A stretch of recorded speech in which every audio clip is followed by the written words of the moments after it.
Welcome to Washington Today on C-SPAN Radio for Tuesday, October 28th, 2025. On day 28 of the federal government shutdown, the Senate fails to advance a temporary government bill to reopen the government for the 13th time. It was supported by most Republicans but opposed by most Democrats because they say it does not address expiring Affordable Care Act health insurance premium tax credits. 24 states led by Democrats sue over the federal agriculture department's plans not to release emergency funding for federal food assistance starting this weekend. Air traffic controllers who must work without pay during the shutdown missed their first paycheck today. We'll hear from the Transportation Secretary and the President of the Air Traffic Controllers Union. President Donald Trump meets with Japan's new Prime Minister in his latest stop on his week-long trip to Southeast Asia, calling her a winner and signing a rare earth minerals deal. And back in Washington, the U.S. House Oversight Committee Republicans released a report on former President Joe Biden's mental fitness and use of an Autopen, concluding that certain executive actions, including pardons, are void, and the Justice Department should investigate. And we begin with the Senate voting and not passing for the 13th time a temporary government funding bill to end the shutdown. Shutdown now on day 28. Senator John Curtis, Republican from Utah, presiding. On this vote, the ayes are 54, the nays are 45. 3/5 of the Senate duly chosen and sworn not having voted in the affirmative. The motion upon reconsideration is not agreed to. And like the previous Senate votes, it was mostly party line. Republicans voting yes, Democrats voting no. 3 Democratic caucus members in the Senate voted yes: Catherine Cortez Masto of Nevada, John Fetterman of Pennsylvania, Angus King of Maine. 1 Republican senator voting no, Rand Paul of Kentucky. Democrats have been saying a government bill to reopen the government must include an extension of expiring Obamacare health insurance premium tax credits. Republicans say debate over that will come later, and the bill to reopen the government must be clean. Meanwhile, from the Hill, 10 GOP senators have signed on to back Senator Josh Hawley's bill to fund the Supplemental Nutrition Assistance Program, SNAP. He's a Republican from Missouri, as the government shutdown threatens a program lapse in November. Senator Peter Welch, Democrat from Vermont, remains the sole Democrat in the upper chamber to co-sponsor the bill. Hawley writing in a Tuesday op-ed for the New York Times, "There is no reason why any of these residents of my state or any other American who qualifies for food assistance should go hungry. We can afford to provide the help." Reporting from the Hill. The Senate Majority Leader John Thune, Republican of South Dakota, was asked at a news conference about this bill. In past shutdowns, there have been Republicans and Democratic administrations have tapped into contingency funds to help pay for these expiring SNAP benefits. Why not do that now to allow for this lifeline to continue for at least a few more weeks for people who really need it? Well, does it make any sense to any American, with the exception of the obviously it would benefit people who are receiving food assistance through SNAP, but to keep the government shut down for another 3 weeks? Why wouldn't you just open it up and have everybody get their benefits now? Again, I don't understand the thinking or the rationale behind, doing these one-off, rifle shots to try and do pieces of this and pieces of this. I think the White House obviously is faced with a tough decision. They have to figure out how do they, reallocate, reprioritize funding, where it goes, where it doesn't go. And they're doing everything they can legally and with the capacity that they have available to them to try and make this, I think, as painless as possible. But there is a point at which they don't have that capacity anymore. And I think we've reached that point. I think they're at a point now where the government either has to open up, the White House can try and reallocate, move money around. But I think we're at a point now where it's simply a question of whether or not the Democrats are, there are enough Democrats with enough backbone and enough courage to take on their left-wing groups out there. I mean, when you get a union like the AFGE who comes out and says, open up the government, I mean, that is about as reliable of a Democrat constituency as you can possibly have. And yet that's the conclusion they came to. But they seem more interested right now in what MoveOn.org and Indivisible and No Kings and all these crazy left-wing groups have to say. I mean, they are scared of them. They're just flat scared of them. It's that simple. And that's why we need some courageous Democrats with a backbone who are willing to walk out there and deliver the 5 votes that are necessary to get the government back open. Senate Majority Leader John Thune, Republican from South Dakota, at a Senate Republican Leadership News Conference in the U.S. Capitol. Vice President J.D. Vance joined the Senate Republicans at their private lunch today, and after he came out and spoke with some reporters, Associated Press writing about it, Vice President Vance said Tuesday that he believes U.S. military members will be paid at the end of the week, but did not specify how the Trump administration will reconfigure funding in the second longest government shutdown. Vance told reporters after the lunch with Senate Republicans at the Capitol, "We do think that we can continue paying the troops, at least for now. We've got food stamp benefits that are set to run out in a week. We're trying to keep as much open as possible. We just need the Democrats to actually help us out." That was from AP. Senator Josh Hawley, Republican of Missouri, sponsor of that bill to fund SNAP during the shutdown, also spoke to reporters today.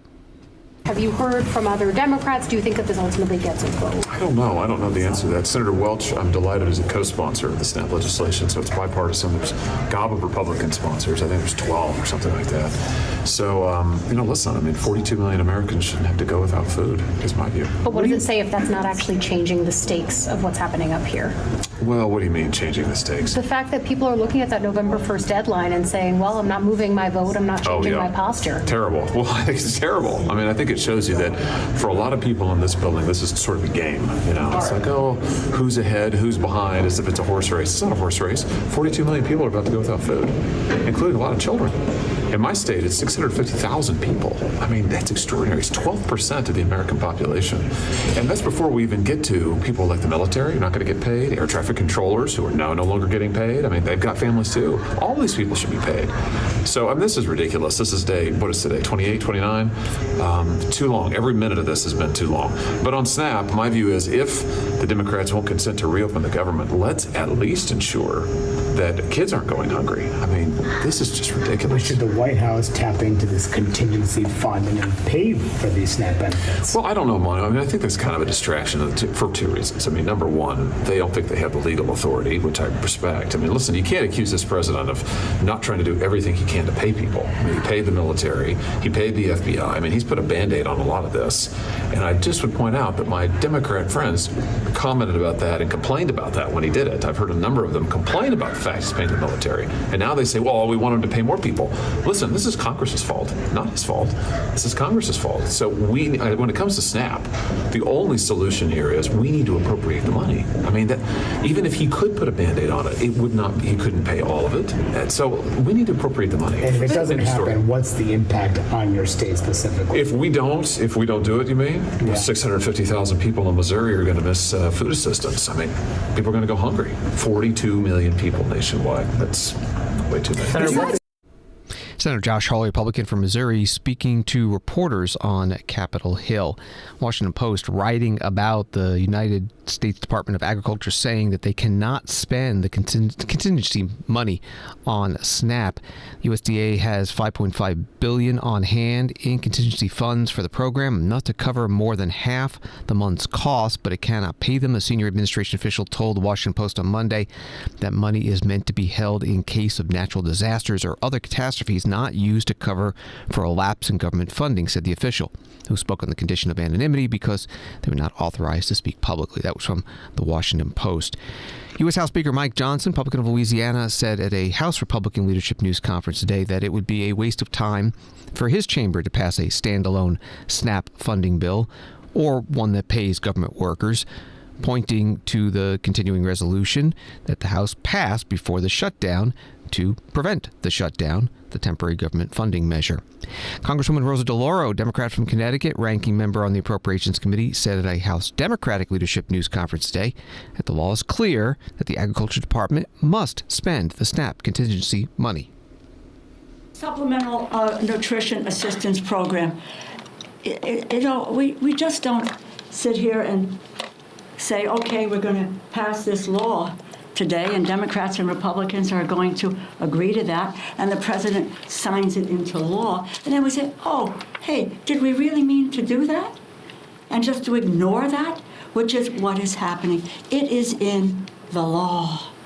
and they are violating the law because they don't have the political will to do it. Because, you know why? Because what they want to do is, as Secretary Rollins did this afternoon on TV, is to say that the Democrats are responsible for taking food out of the mouths of children, or some other, quite honestly, cockamamie excuse that she might have for not following what the law of the land is. But it is, quite frankly, starting with January, there's been an unbelievable violation of the Constitution and the laws of this nation with this administration. But you know, let's stand our ground and let the people know that the money is there.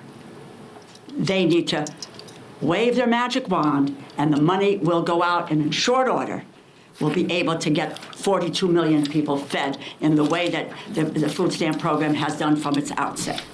Congresswoman Rosa DeLauro, Democrat from Connecticut, ranking member on the Appropriations Committee at a House Democratic Leadership News Conference. About 42 million Americans receive SNAP benefits each month.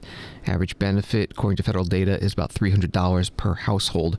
And she referred to Secretary Rollins, that's the Department of Agriculture Secretary at the federal level, Brooke Rollins. More from the Washington Post article. With the nation's primary anti-hunger program on the verge of running out of money, a group of 23 Democratic attorneys general sued the Agriculture Department on Tuesday to force it to make billions of dollars in contingency funds available to help feed the most vulnerable individuals and families. SNAP, the Supplemental Nutrition Assistance Program, commonly known as food stamps, needs $9.2 billion to pay benefits in November. Trump administration has said there's no money for next month because of the government shutdown, which started October 1st. It doesn't appear close to ending. That was from the Washington Post. California Governor Gavin Newsom, a Democrat, spoke at a news conference in Sacramento about the lawsuit that he is joining. This is about as crystal clear an argument that I've seen of the 40-plus lawsuits that we have advanced. The USDA shall, their own words, 930 memo just weeks ago. They said the reason we have the contingency plan is appropriated by Congress is to, in case there is a government shutdown, to advance these funds to address and mitigate this potential looming crisis, period, full stop. It's not complicated. So I want to applaud the Attorney General and applaud those Attorney Generals across the United States, those three governors that stood up. I'm shocked, then again not, that other Republican state governors are not also joining this lawsuit. The impacts in their states, ironically, are disproportionate. Rural, red parts of this country, the impacts to these cuts are disproportionate. That said, the reason I'm not shocked is these are the same group of people in the Republican Party representatives that supported the big, beautiful bill that looked to cut $186 billion from SNAP over the next decade. They approved that. They promoted that. This is their policy. This is what they support.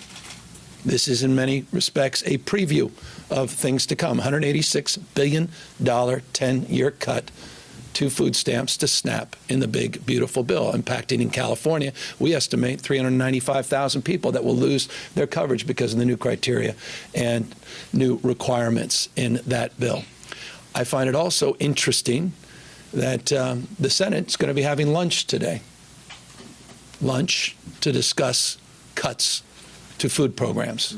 Hope they enjoy their lunch. Just paint that picture. Attorney General painted the picture of the ballroom. I just want to paint the picture, the situational reality of what is and what is not occurring in Washington, D.C. The Speaker of the House of Representatives remarkably once again lied when he said, well, it's government shutdown, there's nothing we can do about it. You can see the board right behind the Attorney General. There's been situations in the past consistently. This program has been funded during government shutdowns. He lied. Once again, he lied. California Governor Gavin Newsom, a Democrat, at a news conference in Sacramento. This is Washington Today. In Virginia, about 850,000 people get SNAP benefits, and today Governor Glenn Youngkin, a Republican, said at a news conference in Richmond that if federal funds stop this weekend, the state will step in and fund its own program. If the Democrat shutdown is not ended by November 1st, we will start the VENA food assistance system on November the 3rd. The plan will use the same cards, the existing SNAP EBT cards that everyone currently has, and will deliver benefits to those cards. It'll be the exact same group of beneficiaries that received benefits in the month of October. The benefits will be funded on a weekly basis, and this is a change. The current SNAP program funds those benefits to recipients once a month. We will be doing it every week for as long as we can. Every week means that we will be moving funds from the state surplus to fund these parallel benefits every week. It totals $37.5 million roughly every week. And we are pleased that the financial strength of the Commonwealth of Virginia, the surpluses that we've been running, in all candor, the tremendous job growth and business investment has enabled it. And again, I'm humbled that Virginia is able to step in when Senate Democrats continually step out. Governor Glenn Youngkin, Republican from Virginia, today in Richmond.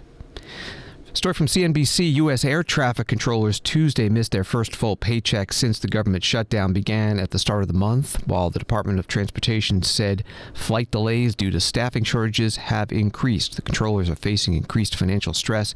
It's getting harder to recruit much-needed workers, union officials and Transportation Secretary Sean Duffy said Tuesday. Air traffic controllers and airport security screeners are among the employees required to work during the shutdown as essential employees, even though they're not getting regular paychecks. That was from CNBC. Secretary Sean Duffy spoke at LaGuardia Airport in New York City today. Many of our controllers can make it without this first paycheck. They've been in the job for 10, 15, 20 years. They've planned for days like this. But we have a lot of new controllers who are still in training, that aren't at a high level in income, and they can't handle what's happening to them today. Those are the very people who have now looked for side jobs. You've heard the stories of controllers working at an Uber or a DoorDash, a controller who might go to a food bank to help make ends meet from this point to the point where they're going to get that paycheck. But I'll tell you this, almost every controller can't make it 2 paychecks. They can't make it without 2 paychecks. And so I think the message is clear. And I appreciate Nick and the controllers. They've sent a message: open up the government and the shutdown. Figure out how you guys can negotiate. Have a conversation, but pay us in the interim. Make sure we get paid for the work that we provide to the American people. Transportation Secretary Sean Duffy at a news conference at LaGuardia Airport in New York City. We'll hear from Nick in a moment. That's Nick Daniels, head of the Air Traffic Controllers Union. But first, a little bit more from Sean Duffy as he gave details about delays in air travel due to the government shutdown and absent controllers. This year, on average, the delays that are associated with staffing triggers with air traffic controllers is 5%. On Sunday, 44% of the delays were because of staffing shortages. Yesterday, that number was 24%. So we're seeing, the numbers move day by day in its location to location. We saw in the last couple of days LAX. We saw Atlanta. We've seen other airports as well. So we are seeing those problems as we continue to evaluate the airspace. Transportation Secretary Sean Duffy. Joining him, Nick Daniels, president of the Air Traffic Controllers Union. I'm getting the stories. They're worried about paying for medicine for their daughter. I got a message from a controller that said, I'm running out of money, and if she doesn't get the medicine she needs, she dies. That's the end. So I'm going to either have to quit this job and take a different one instead of moving America's passengers through it or the cargo. Now I'm going to have to choose my family and my daughter. And that is nothing a parent should ever have to deal with. especially the hardworking men and women that are federal employees across the entire system. But I could tell their stories all day. I could sit up here and tell you time and time again that they should never work a side job, that they should never get off a night shift and then go wait tables and then go move the commerce and people through this airspace. Nick Daniels, president of the Air Traffic Controllers Union, speaking at LaGuardia Airport in New York City with the Transportation Secretary Sean Duffy, as today is the first day that air traffic controllers required to work during the federal government shutdown missed their first paycheck. The story from Politico that reads, the union representing air traffic controllers is continuing to advocate for an end to the ongoing federal shutdown, but it's not officially calling for a clean short-term spending bill, as the American Federation of Government Employees is. Speaking to reporters at Ronald Reagan Washington National Airport early Tuesday, Nick Daniels would only say that his union wants the lapse in appropriations to, quote, end today. That was from Politico. Back on Capitol Hill, the U.S. House Democratic Steering and Policy Committee and House Democratic Women's Caucus held a hearing on, as their press release reads, the urgent need to strengthen America's care economy and extend cost-saving health care tax credits that help millions of women and families afford rising health and caregiving costs. This has been their demand for supporting a temporary government funding bill to end the shutdown. Congresswoman Debbie Wasserman Schultz, Democrat from Florida, is co-chair of the Democratic Steering and Policy Committee. We are now on day 28 of the Republican shutdown, and yet another week of Speaker Johnson's inexplicable taxpayer-funded paid vacation for House Republicans. Meanwhile, millions more Americans opened their mailboxes this last week to see health coverage increase premium notices arriving with extremely difficult news. And instead of working with Democrats to fix the crisis they've created and reopen our government, Republicans are instead trying to ratchet up the pain that Americans will feel. This cruel and callous administration has made it clear they will not fully fund food assistance funding through SNAP in November through contingency funding, choosing instead to cut benefits for 42 million Americans. Of course, this is after Republicans already slashed SNAP by $186 billion this year in the big ugly law, the largest cut to food assistance in American history. Also, millionaires, billionaires, and big corporations can have lavish permanent tax breaks. And while all of this comes to a head, Jeffrey Epstein's best friend in the White House jetted to the other side of the world to try and unravel the tariff chaos that he unleashed on working families and the global economy. Trump can't run far enough away or be further from the pain that he himself has caused. And Republicans can't make it any more clear that they just don't care what working Americans are up against right now. And I'm glad our witnesses and the DWC are here today to tell the true reality of this and what it means for women. Because women are the foundation of our care economy, and this vicious Republican agenda is about to crush us. The Republicans' agenda will rip coverage away from as many as 15 million Americans in their big ugly law, and by letting these ACA-enhanced premium tax credits expire. And when hospitals close or Republicans push people off their Medicaid benefits and slash billions in future Medicare funds, it's women and working families who feel it first and worse. Congresswoman Debbie Wasserman Schultz, Democrat from Florida, at a House hearing on health care on day 28 of the federal government shutdown. Wall Street today, the Dow up 161, NASDAQ up 190, S&P up 15. Texas Tribune writing that Texas Attorney General Ken Paxton is suing Johnson & Johnson, accusing the pharmaceutical company of failing to warn consumers about the risk of taking Tylenol while pregnant. The lawsuit, the first of its kind from a state government, comes a month after President Donald Trump and U.S. Secretary of Health and Human Services Robert F. Kennedy Jr. announced updated guidance discouraging pregnant women from taking acetaminophen, citing it as a possible cause of autism. The announcement set off a wave of controversy in the healthcare community and confusion among pregnant women unsure how they should manage fever and pain during pregnancy. That was from the Texas Tribune. From NBC News, two senators said they're announcing bipartisan legislation on Tuesday to crack down on tech companies that make artificial intelligence chatbot companions available to minors after complaints from parents who blame the products for pushing their children into sexual conversations and even suicide. The legislation from Senators Josh Hawley, Republican of Missouri, and Richard Blumenthal, Democrat from Connecticut, follows a a congressional hearing last month at which several parents delivered emotional testimonies about their kids' use of the chatbots and called for more safeguards. That's the article from NBC News. Here is Senator Hawley at the news conference in Washington with Senator Blumenthal and some of those parents. You know, the internet and everything associated with it, the new AI revolution that we have been promised, will only be good for the American people if it actually protects America's children. It will only be good for this country if it benefits America's families. And we're here today to do our best to begin to see that that is in fact the case. The legislation that we are introducing today is very simple. It just says this, that no AI chatbot companion should be targeted at children who are younger than 18 years of age.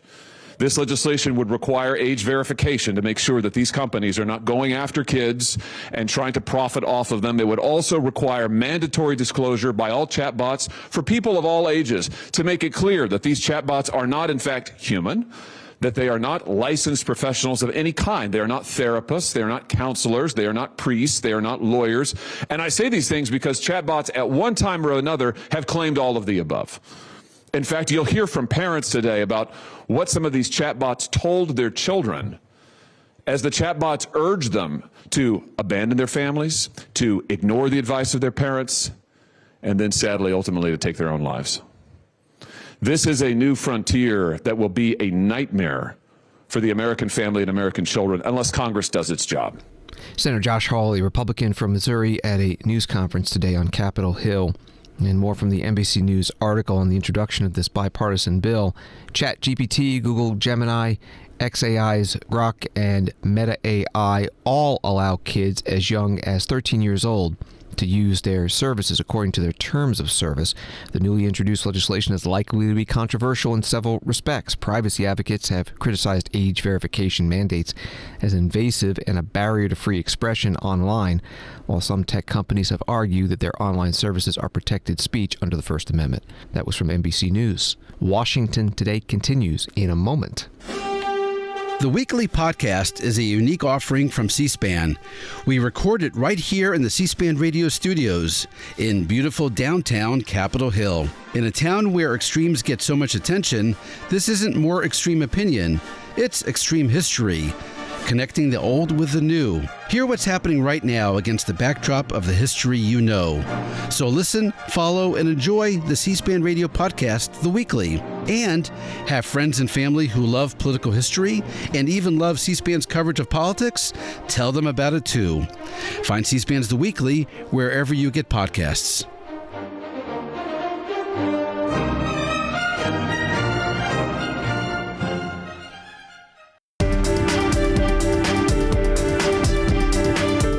Welcome back to Washington Today, available as a podcast on the free C-SPAN Now mobile app and wherever you get your podcasts. Praise Nobel nominations and promises of foreign investment in the U.S., begins a BBC News article. Japan's newly elected Prime Minister rolled out the red carpet for Donald Trump on Tuesday. Trump, in turn, had warm praise for her, telling her that the U.S. would be there for anything you want, any favors you need, anything to help Japan. The two leaders signed a deal on rare earth minerals, as well as a document heralding a new golden age of U.S.-Japan relations, which reiterated the commitment of the two countries to implement deals struck earlier, including the 50% tariff deal negotiated earlier this year. That was from BBC News. During the visit, the Japanese Prime Minister joined President Trump on the aircraft carrier USS George Washington, which was docked at a Japanese harbor, and the president spoke to thousands of U.S. troops. As we make a record investment in our military, we've never spent so much, and we've never spent it more wisely, because now we watch it. We spend it properly. I'm also supporting an across-the-board pay raise for every sailor and service member in the United States Armed Forces.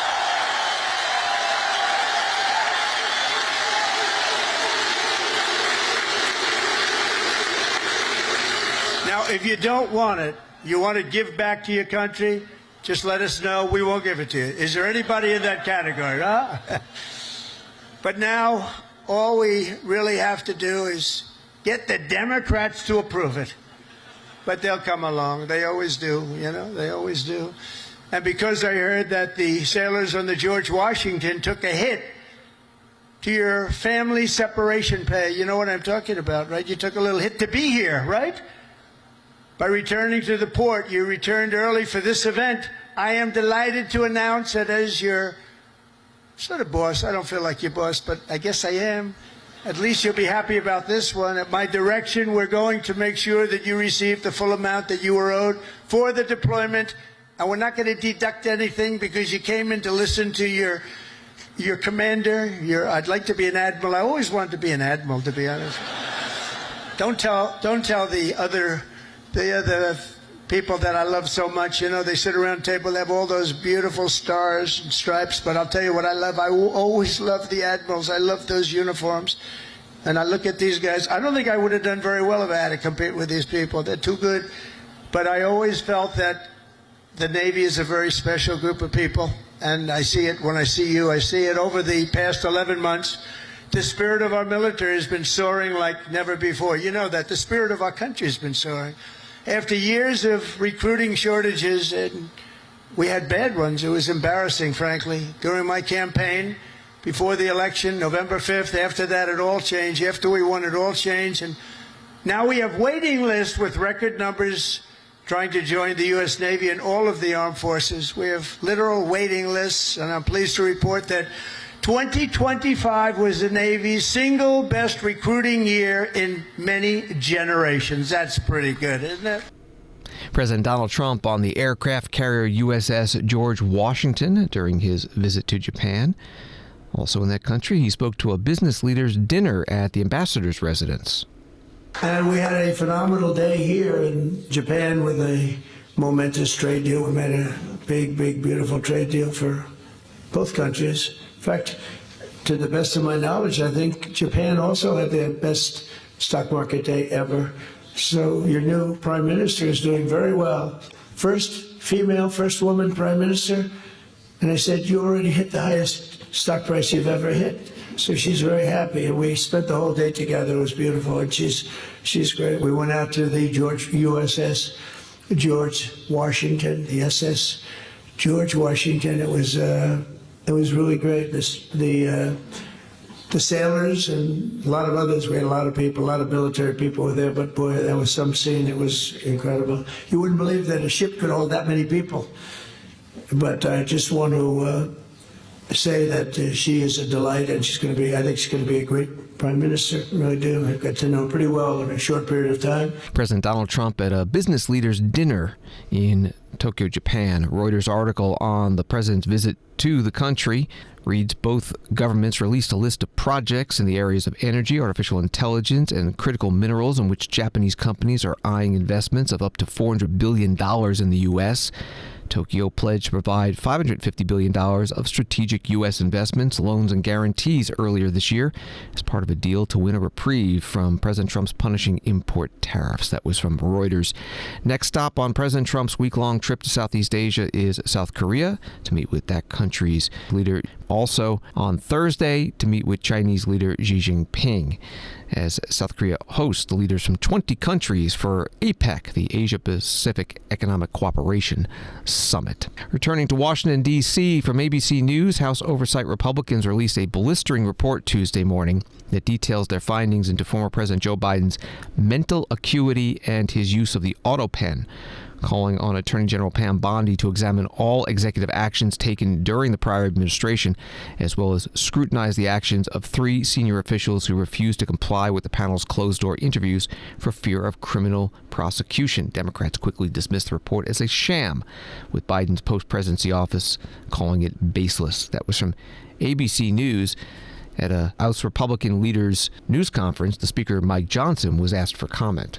On the Autopen investigation and the Oversight Committee's report that was released this morning, some Senate Republicans have suggested that perhaps there isn't a legal avenue to void the pardons that were signed by the Autopen and these executive authorities. Do you think that there is a legal avenue? That's what the investigation concluded, that any of those executive actions that were signed by the Autopen and the Biden administration should be void. Do you think that's possible? Nothing this incredible and insane has happened before. This was not something that the forefathers anticipated. It's unprecedented. There is no legal precedent because no previous president had an Autopen or had the audacity to have people signing things on their behalf when they didn't even know what was in it.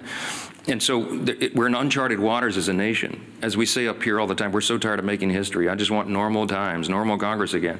But the Biden administration was unprecedented in so many ways, and the president was checked out of his job for quite some time, and everybody knows it. And there was a cover-up. The people around him who were they would give him scripts to follow. They would point him literally in the direction, stand here, sir, wave like this. And he didn't know what he was signing. So there's all sorts of just incredible implications. It sounds like a terrible novel or something, but this is reality. And so the pardons, for example, he pardoned categories of violent criminals and turned them loose on the streets. And he didn't even know he didn't even know what the categories were, apparently, much less the individual people that he pardoned. They're invalid on their face. I mean, I used to be a constitutional law litigator. I would love to take this case and go into the courts and make that law to set the precedent. You can't allow a president to check out and have unelected, unaccountable, faceless people making massive decisions for the country. Think of the executive orders that were signed with the Autopen. When he paused LNG exports, liquefied natural gas, to our European allies around the world, I confronted him about it, by the way, the one meeting they allowed me to have with him as Speaker in the Oval, and he looked at me as if it hadn't happened, and he said, I didn't do that, and it occurred to me he wasn't lying, he honestly didn't know. Do you know what the implications of pausing LNG exports were around the world? It made all of our European allies had to buy their natural gas from Vladimir Putin, which fueled his war machine, to go, conduct his war on Ukraine. It destabilized our energy sector, and it had us step back 3 or 4 steps of energy dominance around the world. Thankfully, we're back now because we have a commander-in-chief who's fully in command and understands the necessity, energy policy being national security policy. I could go on and on and on in every category. Huge implications. What does it mean for us? How do you unwind it? I don't know. But it will be determined in the courts ultimately. And these are unprecedented cases of first impression, as we say, because it's never been tested before. But man, is it dangerous stuff. House Speaker Mike Johnson, Republican from Louisiana, at a news conference today in Washington.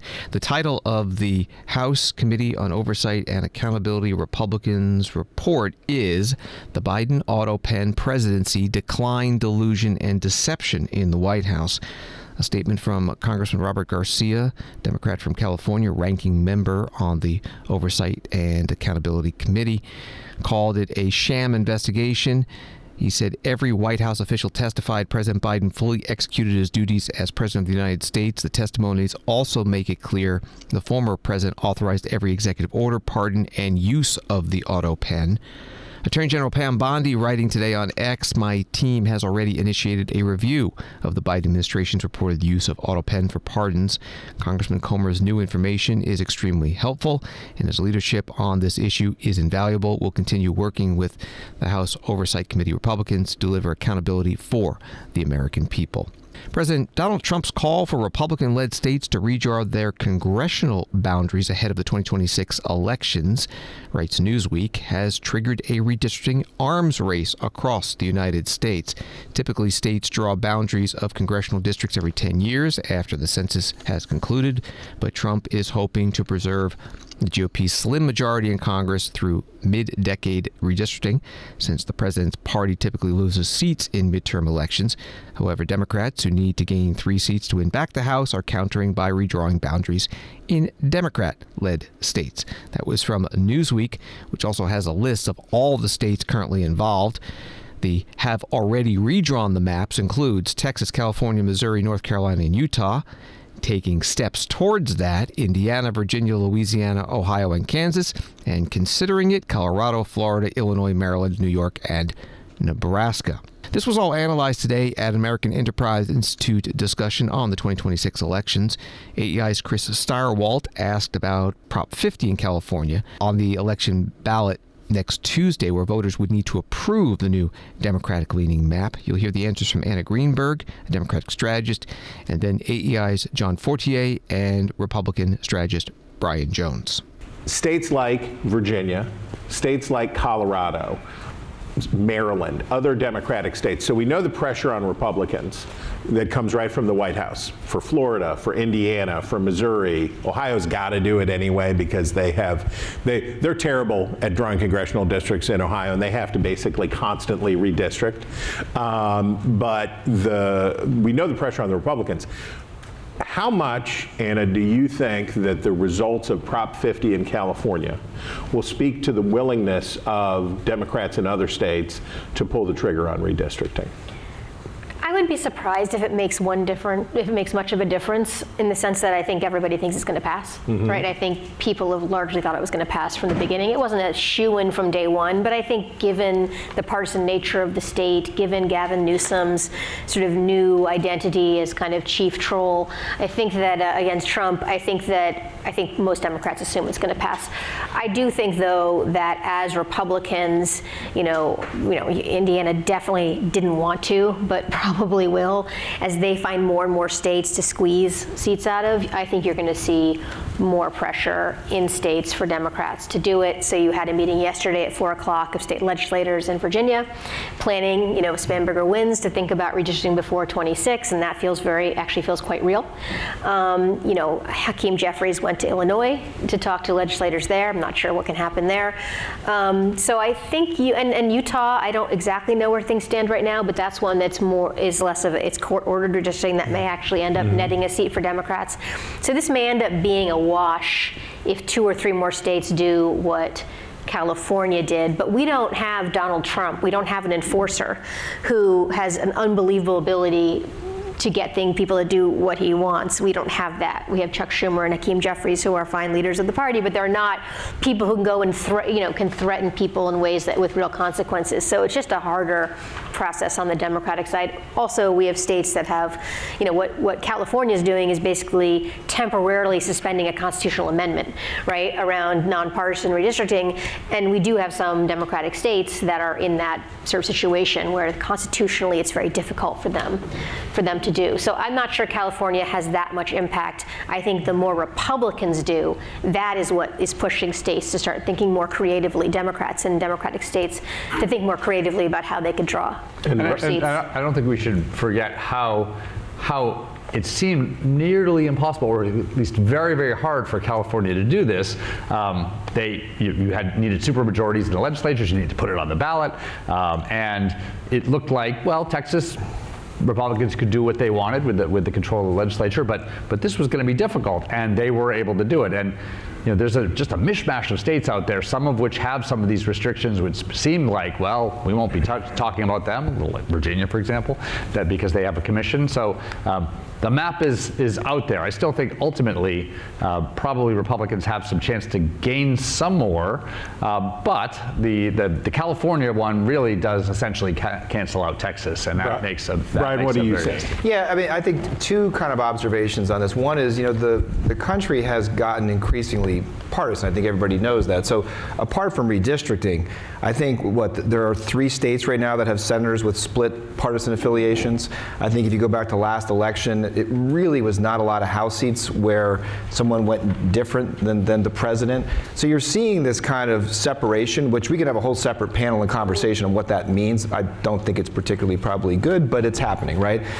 One thing I will say in California that I thought was interesting was, President Obama did an ad on Prop 50, and some of the language that he was using that was then subsequently used by Speaker Pelosi and other Democrats kind of mirrors some of the language that Donald Trump has used. Rigged, stolen, right? And it was particularly notable to me that this was said before an election even began, right? So I would guess, that probably some polling was taken. This is the language that animates people. But it was just interesting to see kind of this effect where you have, again, the president is pushing forward on this, as Anna mentioned, and now Democrats are following, and now they're even following with some of the framing that they're using. American Enterprise Institute discussion about the 2026 elections. You heard from Anna Greenberg, a Democratic strategist, Republican strategist Brian Jones, and from AEI, Chris Starwalt and John Fortier. And 1 week from today, Tuesday, November 4th, is Election Day 2025. C-SPAN will have live coverage starting at 6 p.m. Eastern of the key races coast to coast, including California's Prop 50 on the congressional redistricting, also the Virginia governor and lieutenant governor's races, New Jersey governor's race, and New York City mayor's race. That's Tuesday, November 4th, beginning at 6 p.m. Eastern. JNS writing that some 85% of Americans believe that politically motivated violence is rising in the United States, but they're divided along party lines about who is responsible. Per a new Pew Research Center analysis, most Americans see extremism from the political left, 53%, and right, 52%, as problems, and 47% worried about extremism from those, quote, without clear political views. Americans are sharply split on the nature of the threat, with 77% of those who at least lean Republican saying left-wing extremism is a major problem, and 76% of those who at least lean Democrat saying that right-wing extremism is a major problem. That was from JNS. The Senate Judiciary Subcommittee on the Constitution held a hearing today looking at politically motivated violence. Here are the statements from two of the witnesses. First, conservative commentator Michael Knowles. Less honest liberals, including members of Congress, continue to deny this fact. Democrat Congressman Seth Moulton, for example, reacted to Charlie's assassination by blaming the right. Congressman Moulton claimed that 3/4 of political violence in the United States comes from the right, while only 4% comes from the left. That claim struck me, as it probably does many of you, as suspect. So I looked into just a few recent examples that came to mind of prominent left-on-right violence. The Covenant School Massacre in Nashville, in which a trans-identifying shooter murdered Christian school children after outlining her ideological motivations. According to authorities, there was no ideological motive there. Go figure. The Black Lives Matter riots, overtly leftist demonstrations that left dozens of people dead and over $1 billion worth of property damage. Likewise, those fail to show up on registers of left-wing political violence. Even an attack by Antifa that targeted me personally, as well as conservative college students for our political views, appeared in official records and data sets as nothing more than obstructing law enforcement. It turns out the left commits relatively little political violence when you don't count the political violence that the left commits. Michael Knowles is a podcast host, The Michael Knowles Show, on the Daily Wire, testifying before a U.S. Senate Judiciary Subcommittee.